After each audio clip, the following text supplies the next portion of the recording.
Assalamualaikum warahmatullahi wabarakatuh. Waalaikumsalam warahmatullahi wabarakatuh. Siang ini kita mengucapkan selamat kepada Partai Umat yang telah menjadi peserta pemilu 2024 dengan nomor 24. Nah, itu satu keberuntungan buat Partai Umat sehingga mudah diingat. Nah, kali ini kita akan mencoba diskusi agak sedikit mendalam gitu dengan tentang analisa SWOT untuk Partai Umat. Karena biasanya tuh kalau namanya perusahaan kalau mau memasarkan suatu produk itu perlu dianalisa dulu tuh dengan analisa SWOT. Nah, ini kita analogikan ya, Partai Umat juga produk sebenarnya, cuma kan produk politik. Jadi bisa juga kita analisa ini dengan analisa SWOT itu. Analisa SWOT itu strength, kekuatan, weakness, kelemahan, opportunity, kesempatan, dan threat, ancaman-ancaman. Nah, ini kita coba nanti eksplorasi dari beberapa narasumber seperti Bang Awi, Bang Erik, saya sendiri, Nur Patah, dan Bang Rahmat, Bang Regar, dan Bang Edward. Nanti kita coba eksplorasi dengan beberapa narasumber sehingga diharapkan akan memperkaya gitu, memperkaya sebuah rumusan-rumusan untuk membuat strategi bagaimana Partai Umat bisa melompatin partai-partai yang lama gitu. Jadi kita jangan berpikir balapan gitu, kita harus bisa nyalip beberapa mobil gitu. Ini kita harapkan seperti itu sehingga Partai Umat bisa langsung masuk PT Parliamentary Threshold dan duduk di parlemen.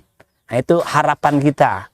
Nah, untuk itu kita coba eksplorasi dengan analisa SWOT. Tentunya kita coba paparkan dulu ini persoalan kekuatan Partai Umat itu ada di mana sebenarnya.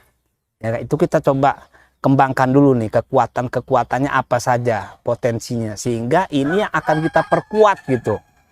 Nah, nanti kita coba jual ke masyarakat supaya masyarakat juga bisa tahu kekuatan Partai Umat. Nah, selanjutnya nanti kita coba kupas juga kelemahan-kelemahan Partai Umat itu apa aja karena di partai baru banyak kelemahan-kelemahannya tentunya. Ini kita coba kupas nih, kita eksplorasi jauh. Nah, selanjutnya nanti kita kupas juga tentang kesempatan opportunity Partai Umat ini dengan masuk menjadi peserta pemilu nomor 24 ya kan, terus bersaing dengan 17 partai. Nah, ini apa kesempatan-kesempatannya. Nah, selanjutnya tantangan-tantangannya apa saja Partai Umat itu, ancaman-ancamannya. Ini kita coba eksplorasi.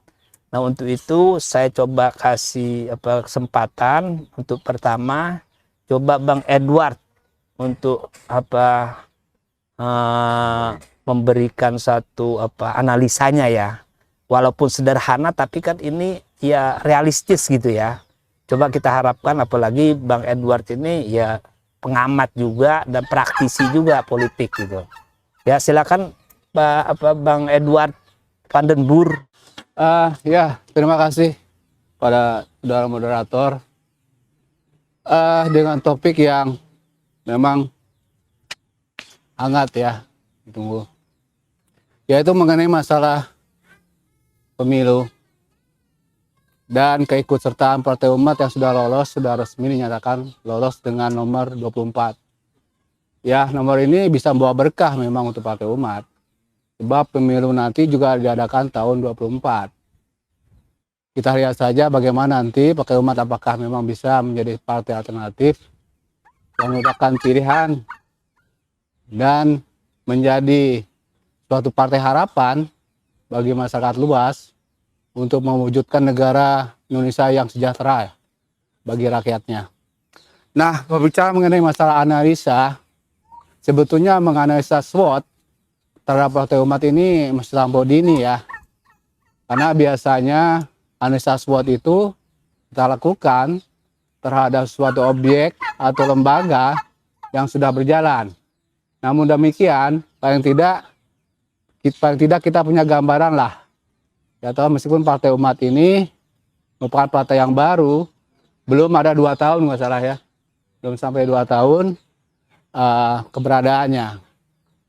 Nah, seperti kita ketahui bahwa di Partai Umat ini ada tokoh, boleh katakan tokoh nasional, tokoh reformasi, yaitu Pak Amin Rais sendiri. Kemudian juga ada tokoh-tokoh lainnya di dalamnya. Dan keberuntungan Partai Umat juga, yaitu saat ini dipimpin oleh seorang tokoh muda, yaitu Pak Ridho Ramadi. Yang menurut kami ini merupakan suatu strategis langkahnya, karena apa? Karena memang pemilu nanti itu 60% pemilihnya adalah kaum muda.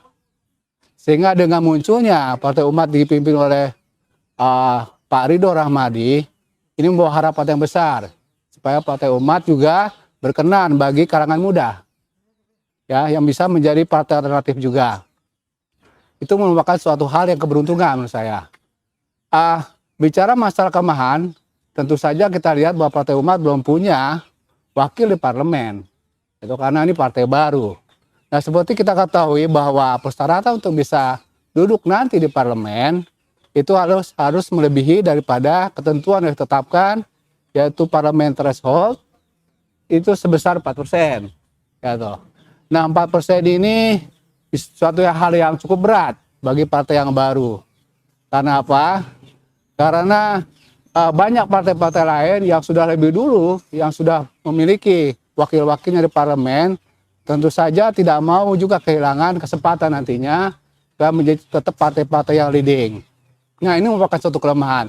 Tapi dari sisi lain, tentu saja bahwa minat dari masyarakat kita akan lihat nanti.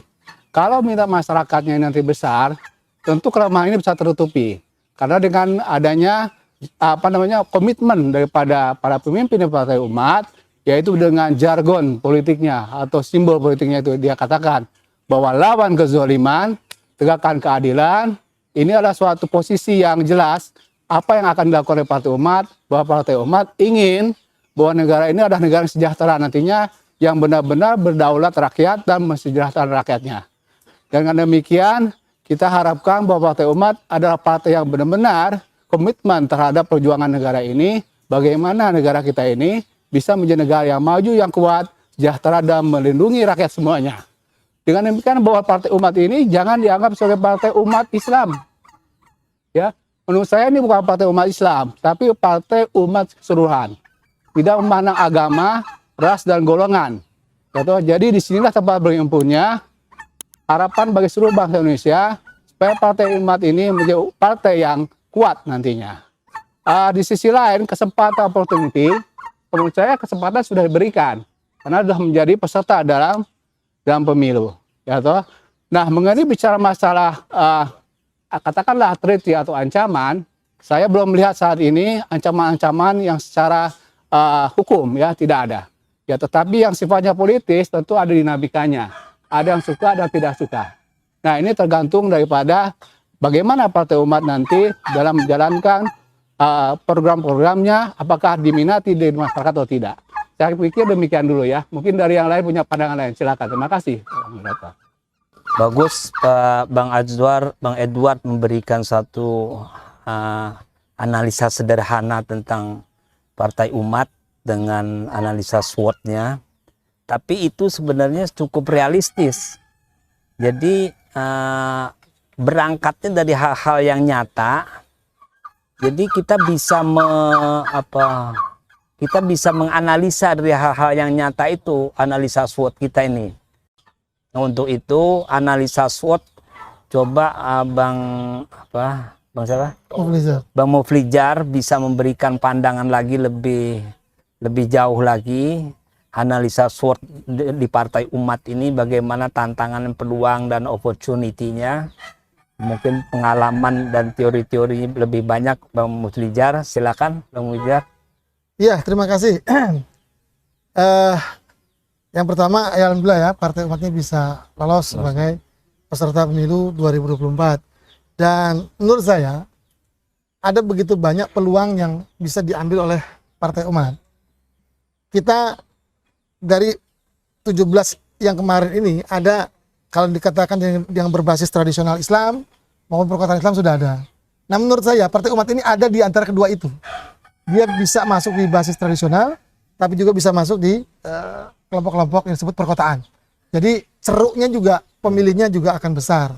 Nah apalagi dengan tagline yang jelas ya, melawan kezaliman segala macam, positioning dari awal yang sudah dianggap tanda petik berseberangan sebelumnya begitu ya. Saya kira ini untuk 2024 menjadi peluang.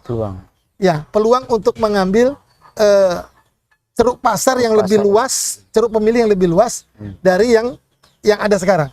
Nah, ini menjadi juga saya kira banyak juga harapan masyarakat di Indonesia ini melihat Partai Umat menjadi alternatif partai, pilihan partai politik di luar yang ada sekarang.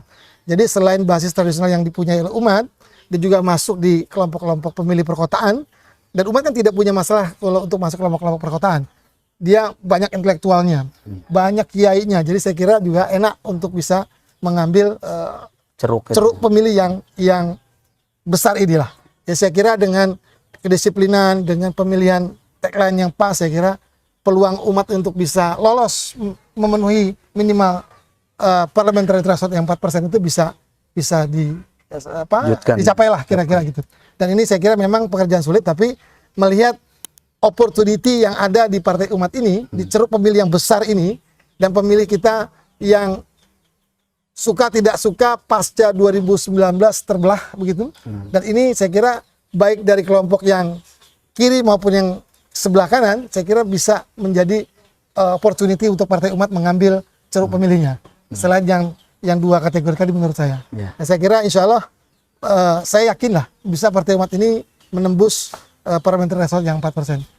Dengan ketokohan-ketokohannya Pak Amin dan lain-lain, saya kira mampulah untuk bisa melanjutkan kiprahnya untuk pemilu-pemilu yang akan datang. Saya kira itu dulu.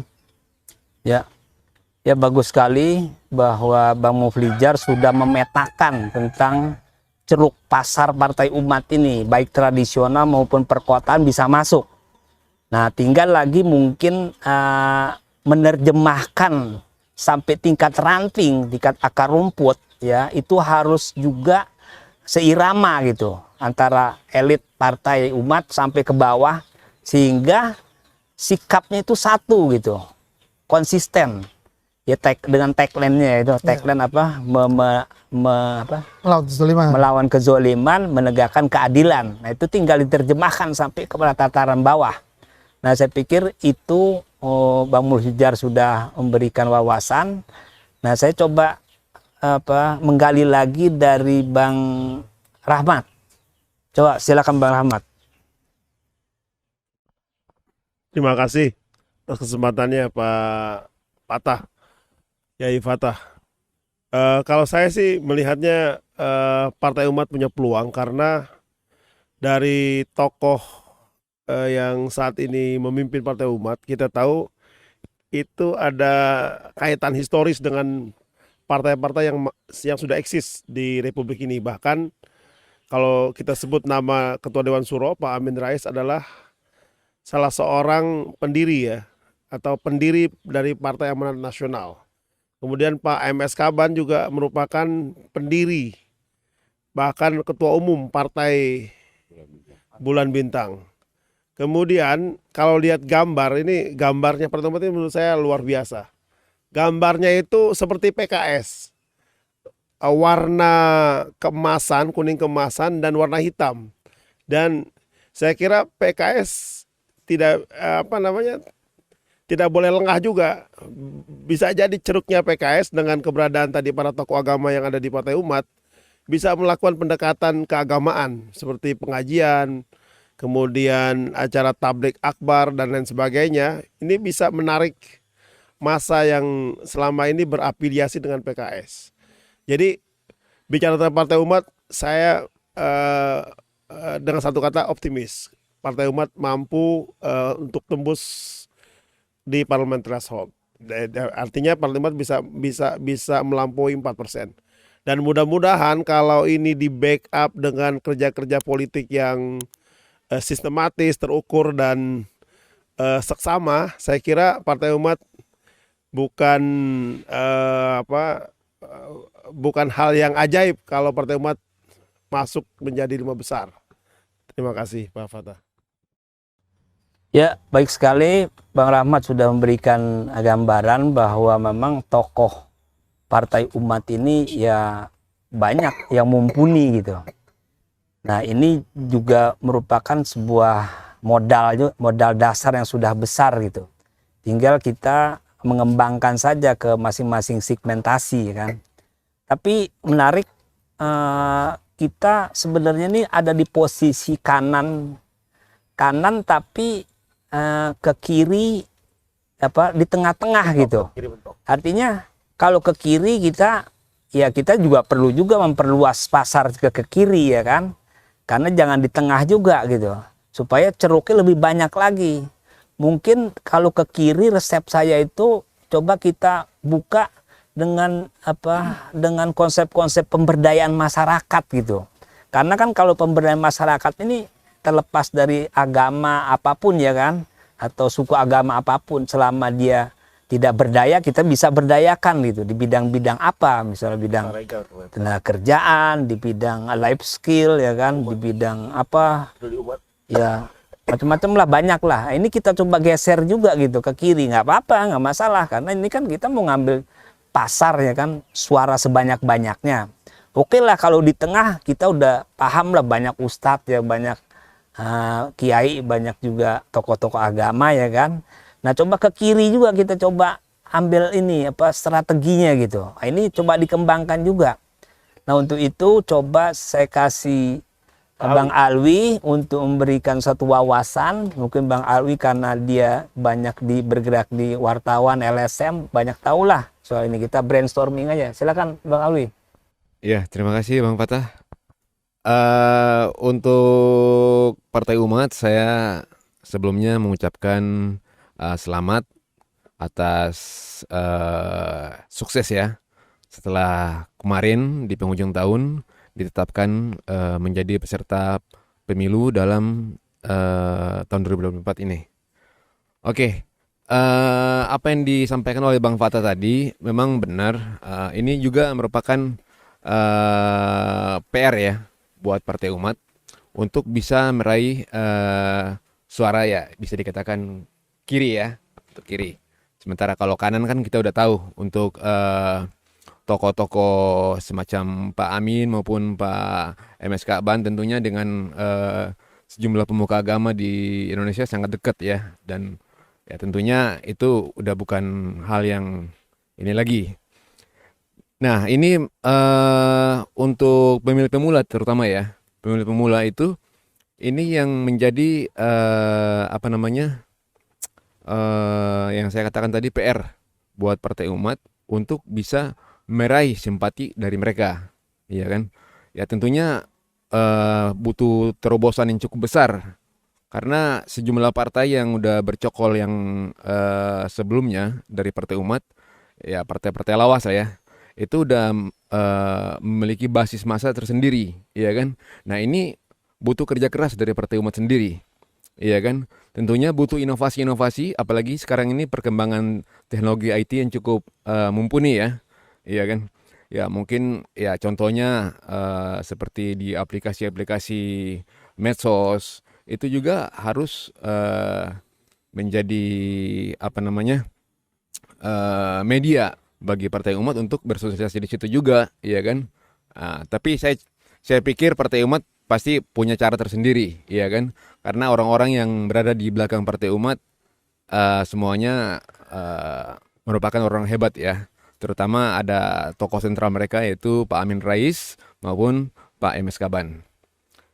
Mungkin dari saya untuk sementara itu dulu. Ya. Mungkin ada yang bisa lebih program kerja gitu, apa yang bisa coba kita stimulan gitu atau usulan gitu supaya Partai Umat juga bisa mengeksplorasi lebih jauh lagi. Kita kan memberikan kontribusi nih. Coba Bang Awi apa? Kalau untuk program kerja, saya pikir banyak yang bisa dilakukan. Apalagi setelah 3 tahun terakhir ini Indonesia didera oleh virus COVID ya, COVID-19. Banyak pengangguran yang terjadi dan juga banyak masyarakat yang tidak bekerja ya karena menganggur dan banyak terjadi pemutusan hubungan kerja. Nah, ini bisa menjadi caplokan bagi Partai Umat untuk meraih simpati mereka, ya kan? Bagaimana caranya, ya kan? Dengan membuat program-program yang mungkin dalam bentuk edukasi maupun program-program yang bisa menciptakan lapangan kerja dan lain-lain, ya kan? Begitu. Tapi saya pikir lebih ke ekonomi rakyat ya. Nah, itu yang paling penting karena sekarang ini yang merasa terbebani sekali oleh COVID yaitu masyarakat kecil, ya kan? Menengah ke atas ini kurang terlalu berasa gitu. Dan mungkin ada sejumlah program juga seperti bantuan-bantuan. Mungkin kita kembali ke era-era tradisional, iya kan? Bantuan seperti mungkin memberikan apa namanya dana lah untuk masyarakat, iya mungkin warkop, iya kan?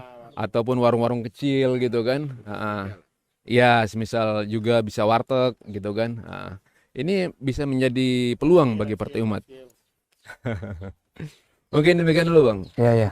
Pak Regar kayak Baik ya, terima kasih Bang Awi sudah memberikan sebuah kontribusinya tentang teori-teori pemberdayaan. Nah, ini lebih menukik lagi karena ini sektor real yang biasa dilakukan oleh Bang Regar.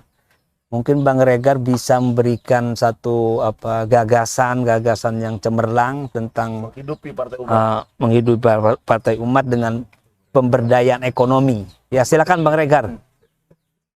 Ini tidak terlalu banyak komentar karena terlalu dini kita berkomentar yang apa. Yang penting di sini kita sikapi Partai Umat itu harus benar-benar mengurus umat. Mengurus umat itu apa kebutuhan umat itu? Kebutuhan umat itu dan kalau kita tidak dekat kepada umat, bagaimana orang itu mau dekat sama kita? Benar-benar harus dekat. Sedekat-dekatnya seperti kita bersaudara lah, ciptakan. Jadi apa keluh kesah mereka harus benar-benar kita ambil. Harus bisa kita memberikan solusinya. Kalau istilah pepatah itu karena tak sayang, karena tak dekat gitu. Gitulah. Saya biarlah waktu yang menjawabnya semua nanti apa tindakannya. Tapi saya harap Partai Umat ini bisa menjembati apa keluhan masyarakat itu. Ya saya rasa itu sajalah. Ya, oke. Bagus Bang Regar sudah memberikan satu pandangannya. Nah, tapi kita coba kasih Bang siapa? Bang Erik. Nah, karena Bang Erik pelaku sektor real juga, mungkin pelaku ekonomi di sektor real. Jadi bisa memberikan satu ilmu kepada kita. Ya, silakan Bang Erik. Terima kasih kepada senior saya nih Bang Patah, Bang Regar dan abang-abang semua nih yang telah memberikan kesempatan kepada saya untuk memberikan sedikit masukan untuk Partai Umat ya. Ya, dari namanya aja Partai Umat. Partai Umat artinya itu partai rakyat. Jika kita bicara umat berarti kita bicara rakyat. Kita bicara rakyat arti kita berbicara juga tentang kebutuhan rakyat yang secara mendasar kebutuhan rakyat itu ya termasuk di bidang ekonomi atau perekonomian. Ya sepertinya negara kita juga sudah membuat program yang namanya ekonomi kerakyatan. Untuk perekonomian kerakyatan ini sebenarnya banyak yang kita bisa lakukan untuk membuat pengembangan ya ditambah dukungan teknologi yang saat ini memang sudah sudah ya banyak gampang lah untuk dicontoh atau dilihat begitu ya. Jadi kita ini kan sebenarnya negara kaya, apa aja kita bisa bisa lakukan karena sumber daya alam kita juga mendukung untuk membuat ekonomi kerakyatan begitu. Ya mulai dari hasil tambang, kemudian ya cuma di sini kita butuh kayaknya apa ya? Ya setidaknya di sini dengan keberadaan Partai Umat bisa lebih memberi penekanan kepada pembangunan SDM-nya terlebih dahulu. Karena kesuksesan atau keberhasilan itu bisa kita dapatkan ketika kita bisa memaksimalkan sumber daya manusia, ya khususnya di Partai Umat begitu. Ya kalau saya sendiri sering berkecimpung di bidang UMKM, ya saya pikir banyak dan teramat banyak peluang-peluang yang kita bisa lakukan ya untuk untuk membuat ekonomi kerakyatan. Ya itu mungkin dari Partai Umat sendiri kita bisa lakukan step by step.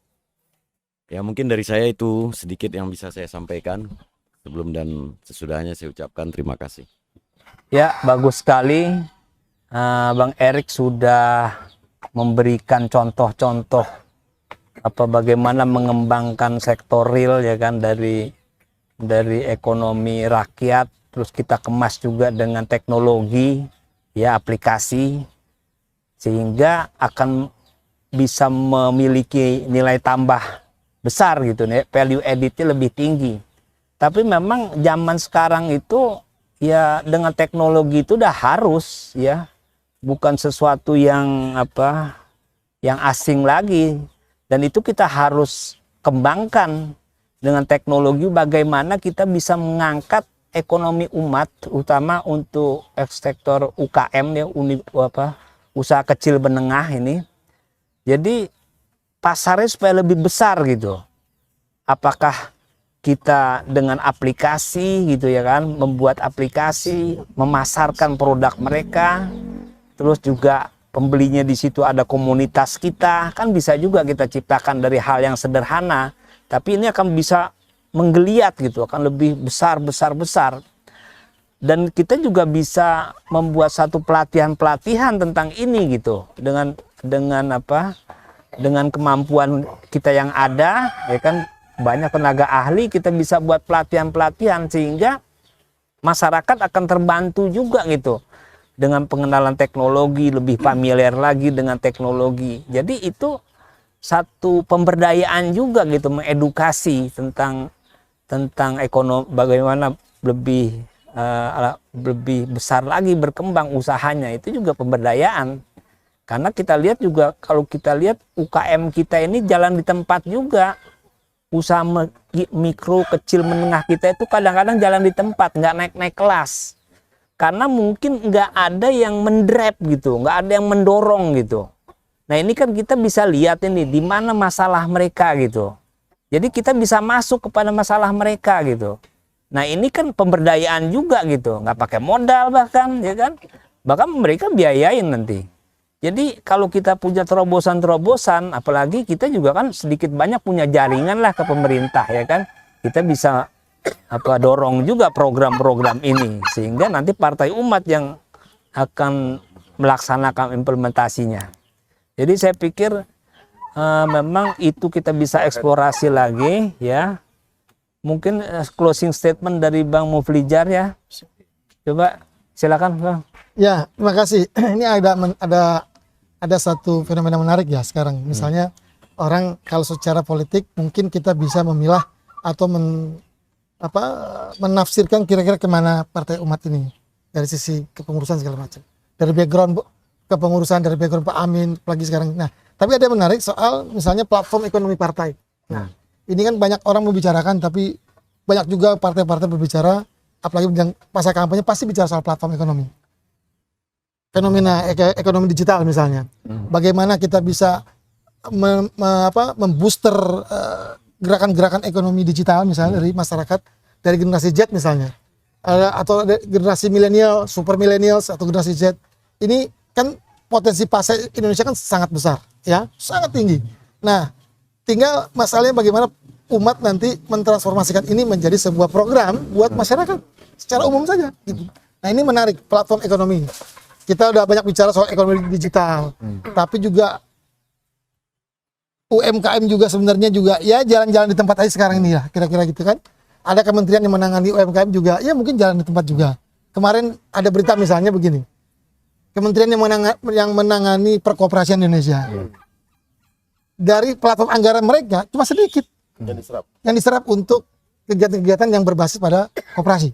Nah ini kan menyedihkan lah ya, untuk negara sebesar ini punya platform ekonomi perkoperasian yang bagus, tetapi tidak bisa membooster gerakan-gerakan perkoperasian. Program, ya. Nah saya kira mungkin challenge untuk Partai Umat. Partai Umat ini nanti bagaimana bisa mengkomunikasikan kepada masyarakat, pada publik berdasarkan segmentasi tadi, bagaimana kita membooster kegiatan-kegiatan ekonomi baik yang sektor mikro maupun yang sisi digital segala macam. Nah ini kan pasar besar ya saya kira. Betul. Saya kira itu juga Ya. tantangan. Ya, bagus closing statement dari Bang Muflijar. Jadi memang itu sebuah masalah, tantangan, tapi peluang gitu untuk kita. Jadi bicara membesarkan partai itu juga nggak selalu harus modal. Ketika kita bisa menangkap masalah yang cukup rumit gitu, terus kita bisa mengurai, menyelesaikan satu persatu masalah, itu juga merupakan peluang suara gitu. Jadi saya pikir itu salah satunya. Mungkin Bang Edward ada closing statement. Silakan. Ya, terima kasih Bung Patah. Seperti saya sampaikan tadi, sebetulnya kita terlampau dini ya menganalisa mengenai kemungkinan Partai Umat ke depan. Memang banyak harapan tentunya dengan adanya Partai Umat ini lolos ke pemilihan umum, ya toh. Karena kalau kita lihat setback ke belakang, bagaimana pemilu tahun 2019 itu kenyataannya di masyarakat.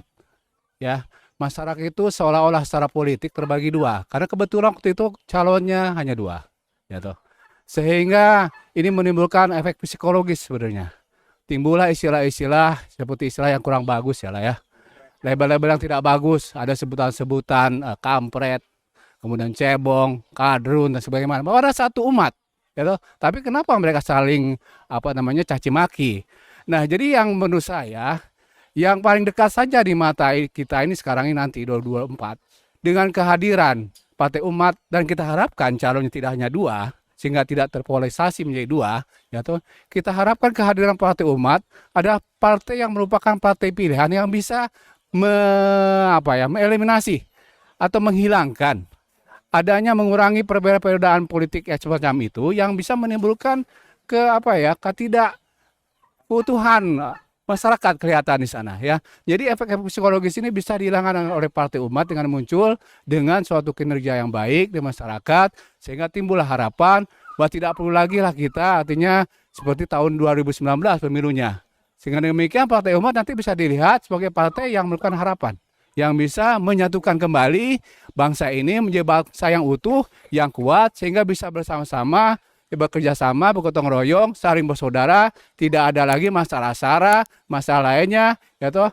Jadi tidak ada lagi istilahnya non pribumi, seperti itu. Tapi semua memang berjuang bagaimana negara ini menjadi negara yang kuat. Saya kira begitu, Pak. Terima kasih Pak Wapang. Mungkin yang lain silakan. Yaitu closing statement dari Bang Edward. Terima kasih banyak sudah memberikan banyak pencerahan dan kepada yang lain juga. Sehingga memang Partai Umat ini harus menjadi satu angle peradaban gitu, mengendorse peradaban yang baik, peradaban politik maksudnya. Jadi tidak ada polarisasi lagi, dan tentunya juga program-program lebih merakyat lagi kita harapkan. Itulah diskusi sore ini. Ya, saya akhiri. Billahi taufiq wal hidayah. Wassalamualaikum warahmatullahi wabarakatuh. Waalaikumsalam. Apa tuh? Coblos Umat.